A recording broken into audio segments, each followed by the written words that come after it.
Hi, I'm so excited to talk about Flipgrid. The kids love it. It is a video assignment, and there's a lot of creative things you can do with it. So what I'm going to show you in this video is a tour of Flipgrid. What's inside? What does each of those options mean? And get you really feeling comfortable using Flipgrid in your classroom. So I'm going to share my screen. By the way, I'm using a short right inside of Flipgrid.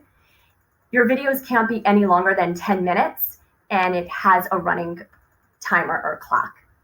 So I'm going to go into options, and I'm going to share my screen. So now I'm in Flipgrid in the short. I'm going to show you what you can do with Flipgrid. So I'll open up my teams and into assignments. And I'm going to show you that I was able to do a Flipgrid last year with my students.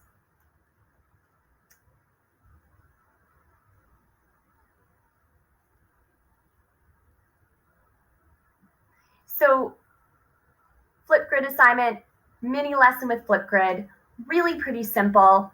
So we're going to go into Flipgrid.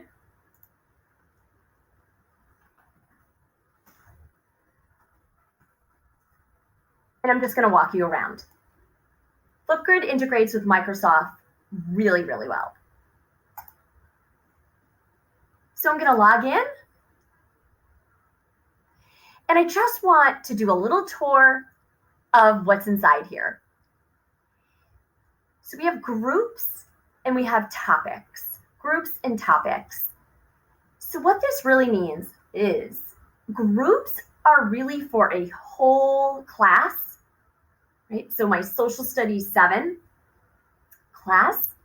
And then in the topics, which I'll show you in just a second, it has everything to do with that particular class. Depending on what grade level you teach, if you teach more than one class, there's different ways in which you can divide this up and really organize yourself. So when I started Flipgrid, it was a couple years back. I didn't have a great grasp on how it was organized. That's why I thought it was so important to do this video. So as you can see, I figured it out that my social studies 7 all goes in one group, but I was also thinking that groups could be units, right? They could be units about the Civil War. They could be units about just literature circles, right? They wouldn't necessarily be Valley Forge, Would You Have Quit? That would be a topic. So let's look at Martin's Social Studies 7, and I'll walk you around that in just a quick bit. Remember, I only have 10 minutes. So here we have all of my topics. And I'm going to start up here. This is the join code that students will get, or you can link it in Teams, and I'll make another video on that. This you can share with other teachers. And this here is how you'll edit the group. If I wanted to change Martin's Social Studies 7, then I would click Edit Group. I can also add co-teachers. This is a great addition. You can hide the group if you don't want students to see it. You're not ready for that topic yet. You can certainly duplicate the group. We can delete the group, and we can integrate it through Teams. Shorts is what I'm using. We can add a co-lead here as well, and we can see how many members are in here. There's some new additions to Flipgrid that I'll do a separate video on. So here are my topics. This allows me to edit the topic, right? The universal pencil sign, again, share. So it's doing all the same things as here, except here. So let's talk about active and hidden. Active means everybody can see the video. Hidden means only the teacher can see the video. When I first started using Flipgrid, I used active, but shortly after I started hiding the videos. Some students like that and some students did not. It really is a matter of preference and how your students are that year. So if you hide it, you can still see it. It's just the students won't see it. Okay, so let's keep going. Here, same options, except you can move a topic. Really cool. You can move it to another group. So if I wanted to move it to Lincoln's Union, click that and click move. Really simple to use.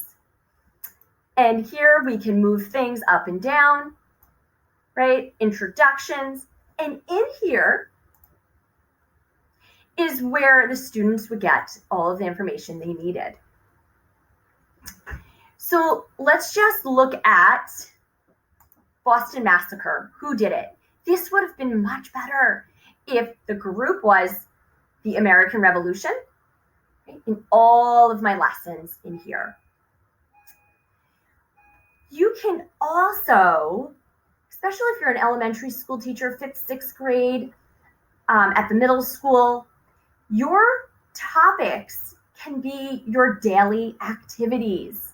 So maybe it is math practice or grammar practice.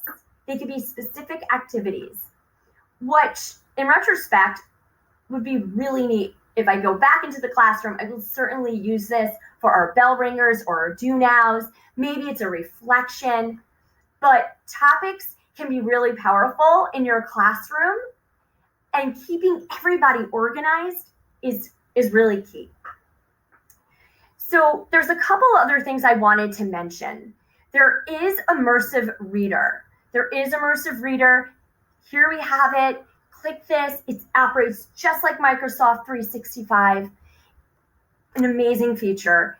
It's back there. It's also in topics. It moved, but it's back in topics. It is really exciting. And another thing that we have in Shorts is that you can just do mic only. So an idea, or some of the ideas that I've come up with is going into a science class, we've done Lumio for an owl pellet lesson. And that was a lot of fun and got the kids engaged, but now they're actually in the owl pellet pulling it apart. And I said to the teacher, why don't you do a video reaction or video the students pulling it apart? Each student pulls it apart and makes the observations almost live, calling out 3 observations. She loved it. And the kids said, I'd like to try it. So that's a really cool topic, right? Let's say your group was Martin's or this science teacher, right? Martin's science. Inside you would have your owl pellet unit. And there might be a couple. And next I'm going to show you just how you build a lesson.